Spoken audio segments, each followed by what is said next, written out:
Shalom saudara dan saudariku terkasih. Selamat datang di channel Ayat-Ayat Kasih.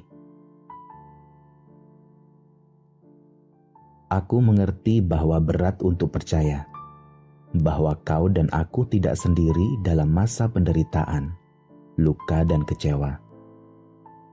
Kau dan aku merasa sulit percaya, sekaligus bertanya-tanya, kenapa Allah membiarkan kita mengalami segala hal yang membuat batin terluka dan hidup seakan-akan menjadi beban yang menyesakkan dada?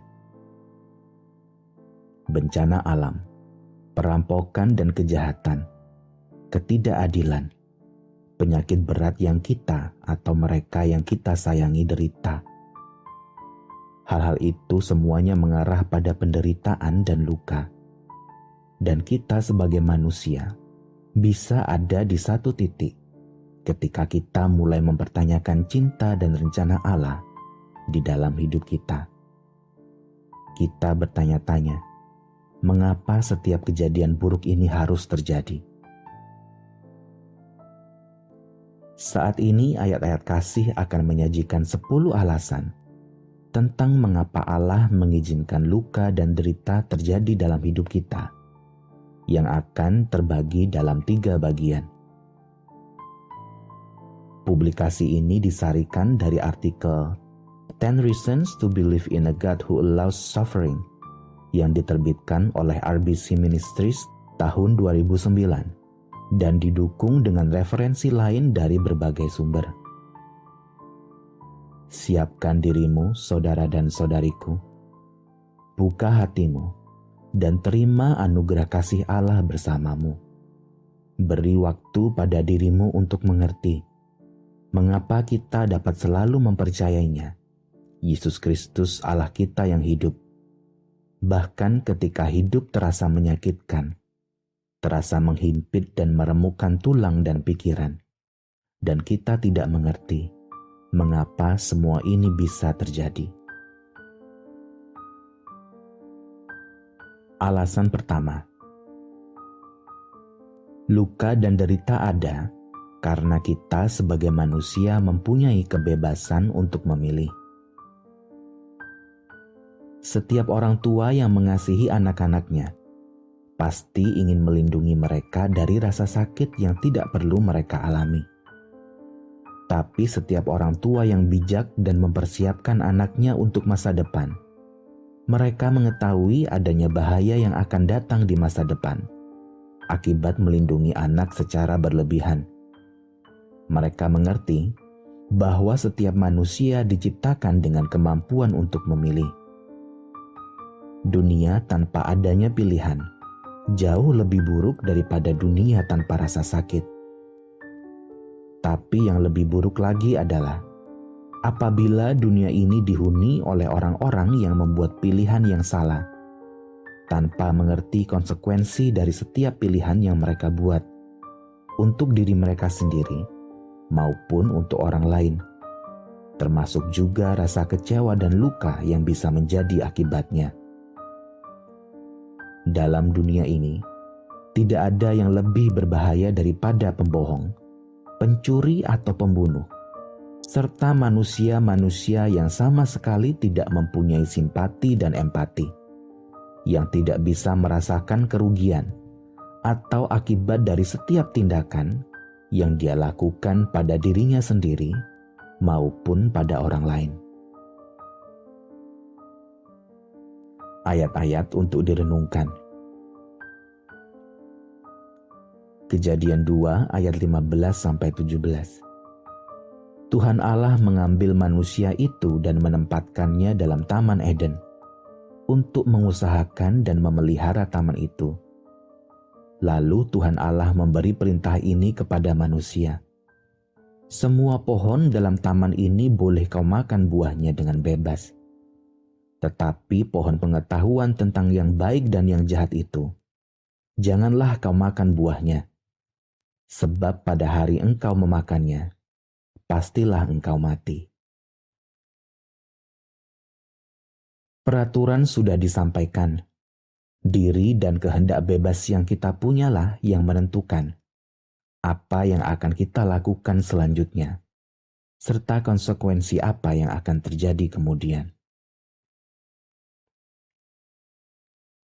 Alasan kedua, luka dan derita dapat memperingatkan kita akan bahaya.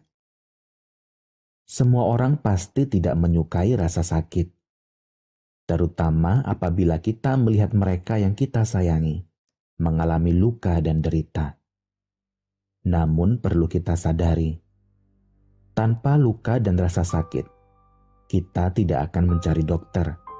Tubuh yang kelelahan tidak akan mendapatkan istirahat.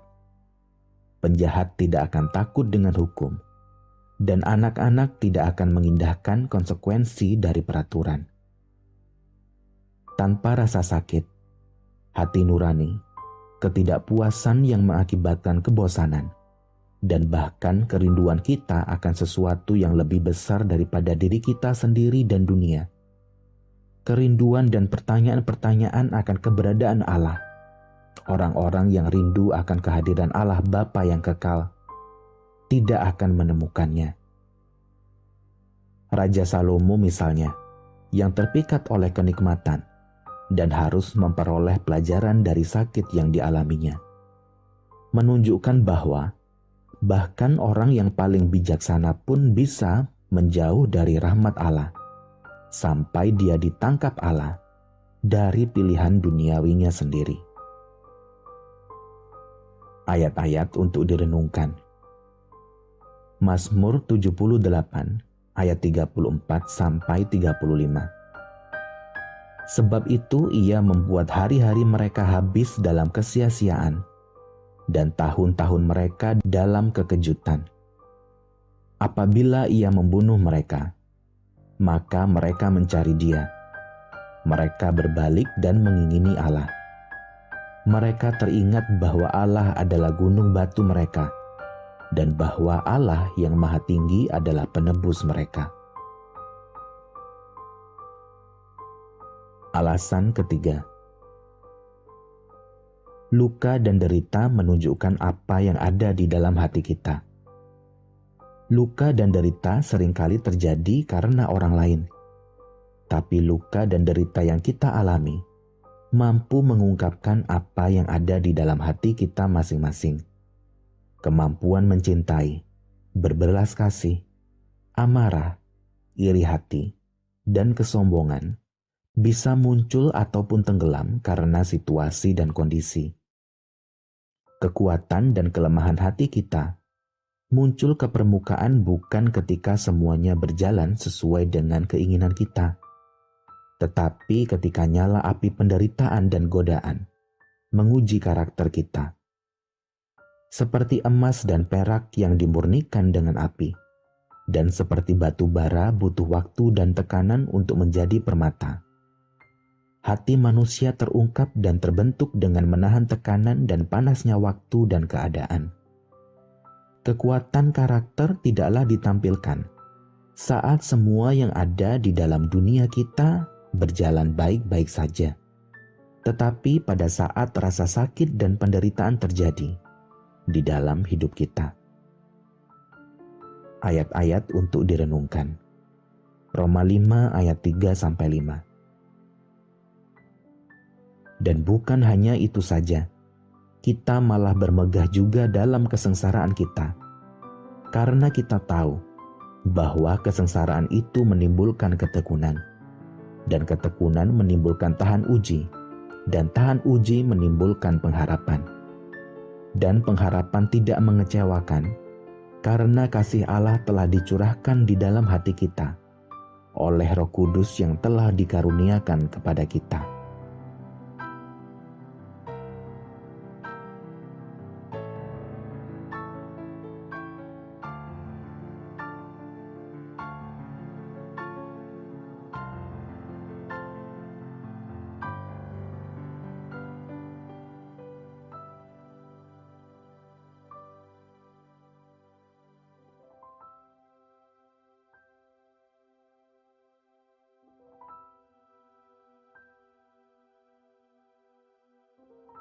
Kali ini ayat-ayat kasih akan menyajikan bagian kedua dari seri Mengapa Allah mengizinkan luka dan derita dalam hidup kita. Pada bagian sebelumnya, kita telah belajar bahwa luka dan derita ada karena kita mempunyai kebebasan memilih. Luka dan derita dapat memperingatkan kita akan bahaya, serta luka dan derita menunjukkan apa yang ada di dalam hati kita. Dalam bagian-bagian yang akan ayat-ayat kasih sajikan, kita akan bersama-sama melihat bagaimana luka dan derita yang kita alami saat ini berhubungan erat dengan janji serta anugerah keselamatan yang Allah janjikan pada kita, umat yang Dia telah tebus dari dosa untuk kemuliaan-Nya. Ayat-ayat kasih berharap publikasi singkat ini mengingatkan saudara dan saudari pada begitu besarnya kasih Allah dalam hidup kita masing-masing, dan kita dapat menanggung setiap masalah yang kita alami bersama-sama dengan Sang Penolong yang tidak pernah meninggalkan kita. Publikasi ini disarikan dari artikel 10 Reasons to Believe in a God Who Allows Suffering yang diterbitkan oleh RBC Ministries tahun 2009 dan didukung dengan referensi lain dari berbagai sumber. Siapkan dirimu, saudara dan saudariku, buka hatimu, dan terima anugerah kasih Allah bersamamu. Beri waktu pada dirimu untuk mengerti mengapa kita dapat selalu mempercayainya, Yesus Kristus Allah kita yang hidup. Bahkan ketika hidup terasa menyakitkan, terasa menghimpit dan meremukkan tulang dan pikiran, dan kita tidak mengerti mengapa semua itu harus terjadi. Alasan keempat, luka dan derita menghantarkan kita pada kekekalan. Apabila kematian adalah akhir dari segalanya, maka hidup yang dipenuhi oleh luka dan derita menjadi sama sekali tidak adil. Untuk apa kita diberi hidup apabila hanya diisi oleh luka dan derita, kemudian semuanya berakhir begitu saja? Tetapi lain ceritanya, jika akhir hidup ini pada akhirnya membawa kita ke ambang keabadian. Dalam hal ini, manusia yang paling beruntung di alam semesta ini adalah mereka yang menemukan, dalam pengertian yang mereka dapat melalui luka dan derita yang mereka alami, bahwa hidup di dunia yang fana ini bukanlah satu-satunya hidup yang harus mereka jalani. Mereka yang menemukan diri mereka di dalam Allah yang kekal melalui luka, derita, dan sakit, tidaklah menyia-nyiakan hidup mereka. Mereka membiarkan kemiskinan, kesedihan, dan kelaparan yang mereka alami mengantar mereka kepada Allah yang kekal. Mereka adalah orang-orang yang menemukan sukacita tanpa akhir. Seperti yang Yesus katakan, "Berbahagialah orang yang miskin di hadapan Allah, karena merekalah yang empunya kerajaan surga." Ayat-ayat untuk direnungkan. Roma 8 ayat 18-19. Sebab aku yakin bahwa penderitaan zaman sekarang ini tidak dapat dibandingkan dengan kemuliaan yang akan dinyatakan kepada kita. Sebab dengan sangat rindu, seluruh makhluk menantikan saat anak-anak Allah dinyatakan. Alasan kelima, luka dan derita melonggarkan genggaman kita akan kefanaan dunia ini. Akan ada waktunya, pekerjaan yang kita lakukan dan pendapat profesional kita akan semakin jarang dicari. Kita akan semakin menua. Sendi kita menjadi kaku dan sulit digerakkan. Mata menjadi rabun. Pencernaan melambat. Tidur menjadi sulit. Sedikit demi sedikit, kita akan sampai pada masa ketika setiap bagian yang membuat tubuh kita bekerja akan berhenti. Masalah-masalah kesehatan akan semakin sering datang, dan kesempatan kita untuk hidup akan semakin menipis. Dalam hikmat dan rahmat yang Allah anugerahkan pada manusia, kematian bukanlah akhir dari segalanya, melainkan ambang pintu hari yang baru, sehingga masa tua merupakan sebuah anugerah. Setiap rasa sakit baru yang kita derita membuat dunia yang sedang kita hidupi ini semakin tidak menarik, dan dunia berikutnya yang Allah sudah janjikan menjadi jauh lebih menarik. Dengan caranya sendiri, rasa sakit membuka jalan bagi keberangkatan kita untuk bersatu dalam sukacita yang Allah janjikan dalam anugerah keselamatan yang Dia berikan. Ayat-ayat untuk direnungkan. Pengkhotbah 12 ayat 1-14. Ingatlah akan penciptamu pada masa mudamu, sebelum tiba hari-hari yang malang, dan mendekat tahun-tahun yang kau katakan, tak ada kesenangan bagiku di dalamnya. Sebelum matahari dan terang, bulan dan bintang-bintang menjadi gelap, dan awan-awan datang kembali sesudah hujan. Pada waktu penjaga-penjaga rumah gemetar, dan orang-orang kuat membungkuk, dan perempuan-perempuan penggiling berhenti karena berkurang jumlahnya, dan yang melihat dari jendela, semuanya menjadi kabur. Dan pintu-pintu di tepi jalan tertutup, dan bunyi penggilingan menjadi lemah, dan suara menjadi seperti kicauan burung, dan semua penyanyi perempuan tunduk. Juga orang menjadi takut tinggi, dan ketakutan ada di jalan. Pohon badam berbunga, belalang menyeret dirinya dengan susah payah, dan nafsu makan tak dapat dibangkitkan lagi, karena manusia pergi ke rumahnya yang kekal, dan peratap-peratap berkeliaran di jalan.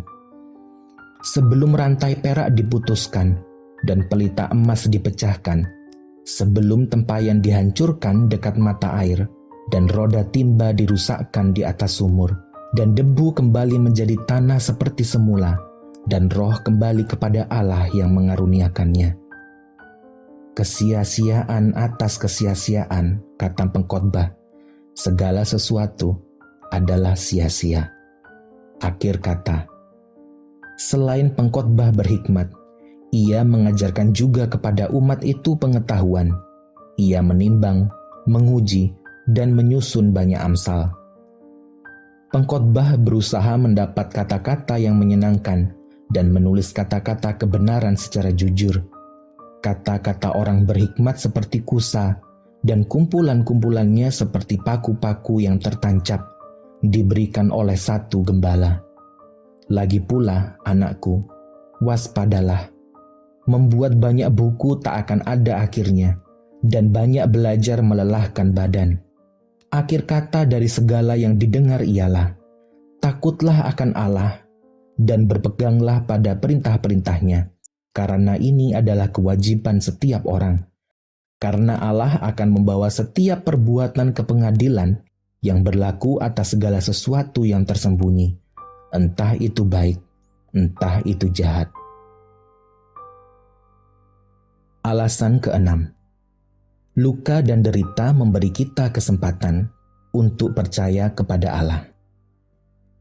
Satu orang yang paling dikenal di dalam Alkitab karena penderitaan yang dia alami adalah seorang pria bernama Ayub. Menurut Alkitab, Ayub kehilangan keluarganya dan bencana bertubi-tubi menderanya, seperti sakit penyakit, kehilangan anggota keluarga, serta hilangnya harta benda. Allah tidak pernah memberitahu Ayub mengapa dia mendapat semua kejadian tersebut. Saat Ayub mendapat tuduhan dari para sahabatnya, Allah tetap diam. Ketika pada akhirnya Allah berbicara, Dia tidak mengungkapkan bahwa setan yang menantang untuk mengetahui motif Ayub melayani Allah. Allah juga tidak meminta maaf karena membiarkan si jahat menguji pengabdian Ayub kepada Allah. Sebaliknya, Tuhan Allah berbicara tentang kambing gunung yang melahirkan, singa muda yang sedang berburu, dan gagak yang berada di sarangnya. Dia mencontohkan perilaku burung onta, kekuatan lembu, dan langkah kuda yang perkasa.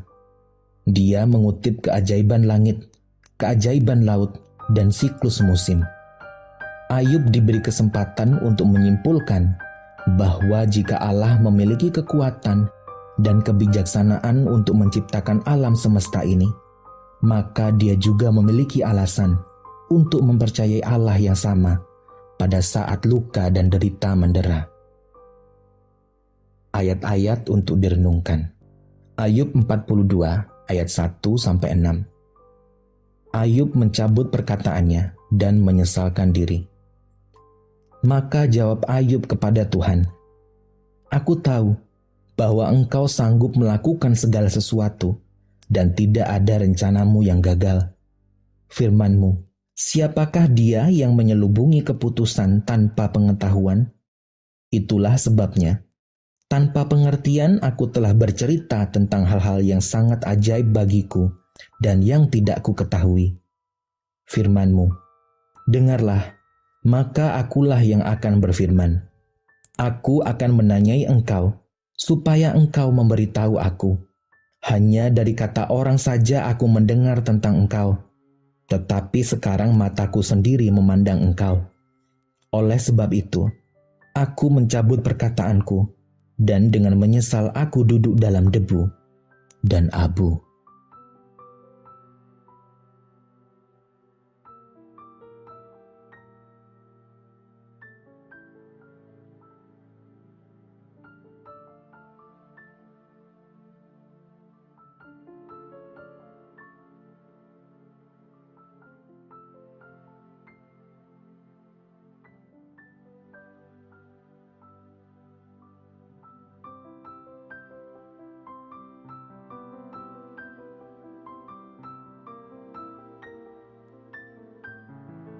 Saat ini ayat-ayat kasih akan menyajikan bagian ketiga dari 10 alasan tentang mengapa Allah mengizinkan luka dan derita terjadi di dalam kehidupan kita.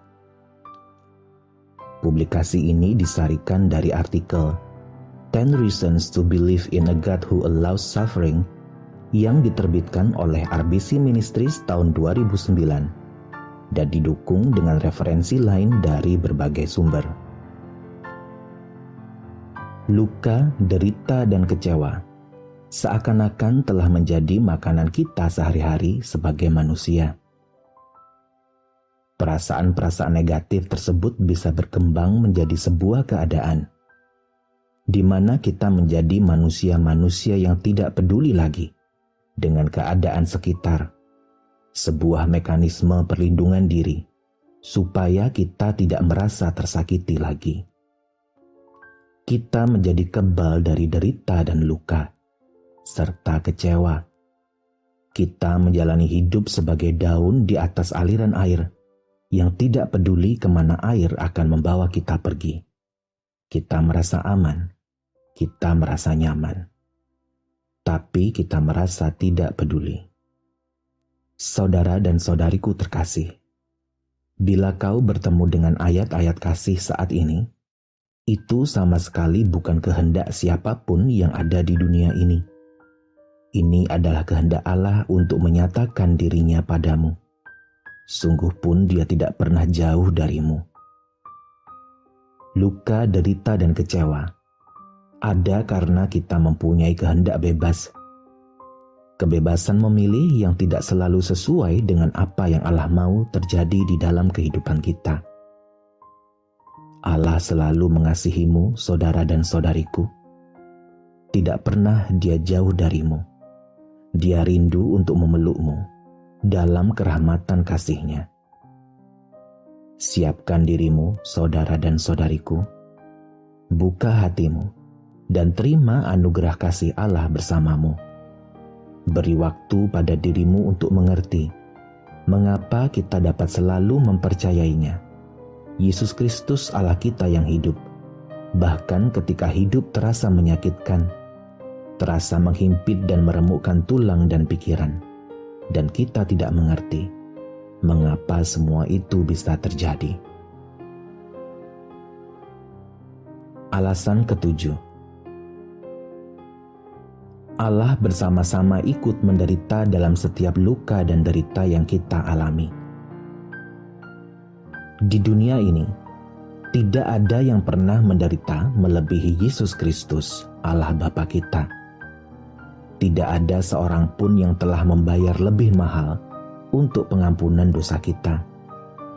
Hanya Yesus Kristus, Allah kita yang hidup.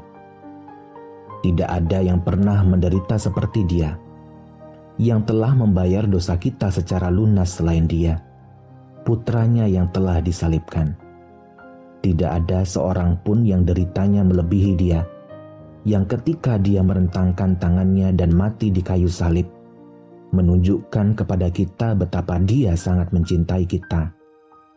Dialah Tuhan yang telah menyatakan dirinya kepada kita manusia, meminta kita untuk mempercayainya saat kita mengalami luka dan derita, dan ketika mereka yang kita cintai menangis dan terluka.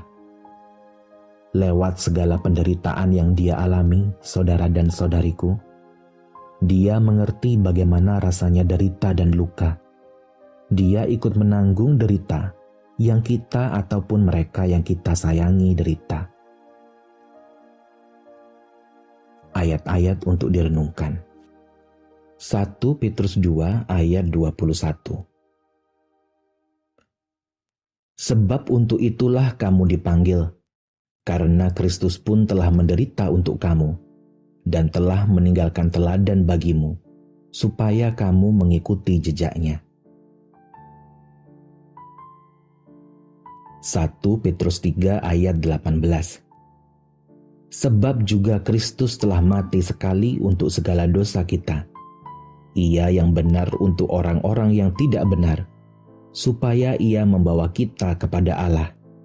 Ia yang telah dibunuh dalam keadaannya sebagai manusia, tetapi yang telah dibangkitkan menurut Roh. 1 Petrus 4 ayat 1. Jadi, karena Kristus telah menderita penderitaan badani, kamu pun harus juga mempersenjatai dirimu dengan pikiran yang demikian. Karena barang siapa telah menderita penderitaan badani, ia telah berhenti berbuat dosa. Alasan ke-8. Penghiburan yang Allah berikan jauh lebih besar daripada luka dan derita kita. Rasul Paulus memohon kepada Allah untuk menghapus sumber penderitaan yang tidak bisa kita kenali. Tetapi Allah menolak dan berkata, "Cukuplah kasih karuniaku bagimu, sebab justru dalam kelemahanlah kuasaku menjadi sempurna." Sebab itu, kata Paulus, terlebih suka aku bermegah atas kelemahanku, supaya kuasa Kristus turun menaungi aku. Karena itu aku senang dan rela di dalam kelemahan, di dalam siksaan, di dalam kesukaran, di dalam penganiayaan dan kesesakan oleh karena Kristus.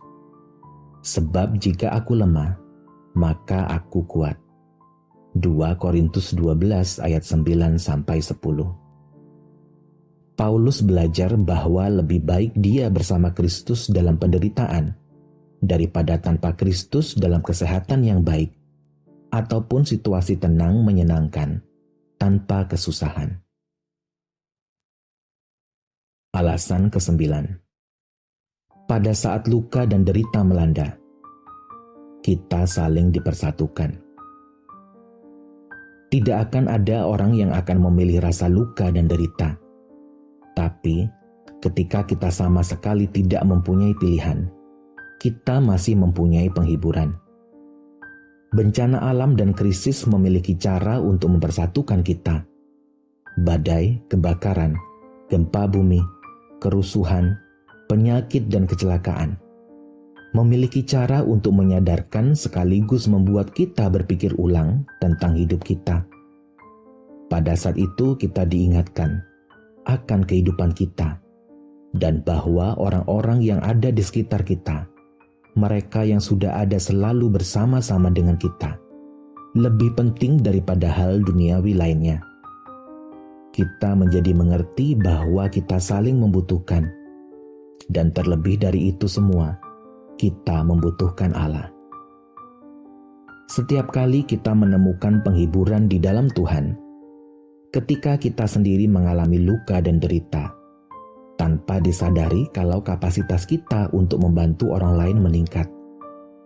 Inilah yang dimaksud Rasul Paulus ketika dia menulis ucapan syukur dalam 2 Korintus 1 ayat 3-4. Terpujilah Allah, Bapa Tuhan kita Yesus Kristus, Bapa yang penuh belas kasihan dan Allah sumber segala penghiburan, yang menghibur kami dalam segala penderitaan kami, sehingga kami sanggup menghibur mereka yang berada dalam bermacam-macam penderitaan dengan penghiburan yang kami terima sendiri dari Allah. Alasan ke-10. Allah dapat merubah luka dan derita untuk kebaikan kita.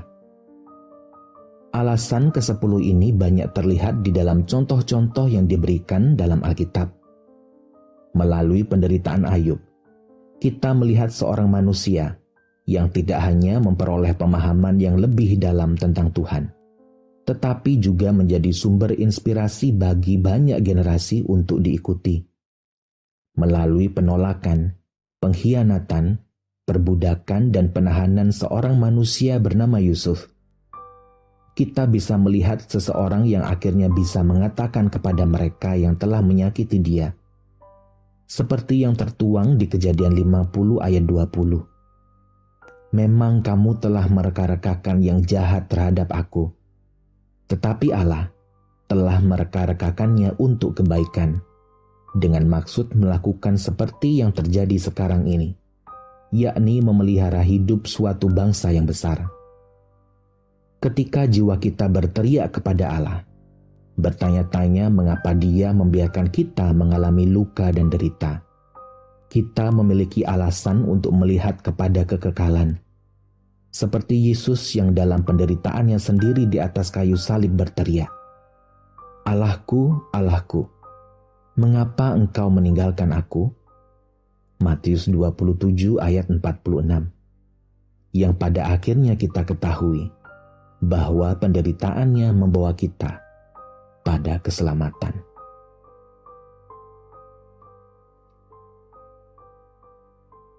Demikian publikasi singkat ini padamu saat ini. Saudara dan saudariku, kasih Allah luas tak terbatas. Luka dan derita yang kita alami tidak harus kita tanggung sendiri. Kau dan aku menanggungnya bersama-sama.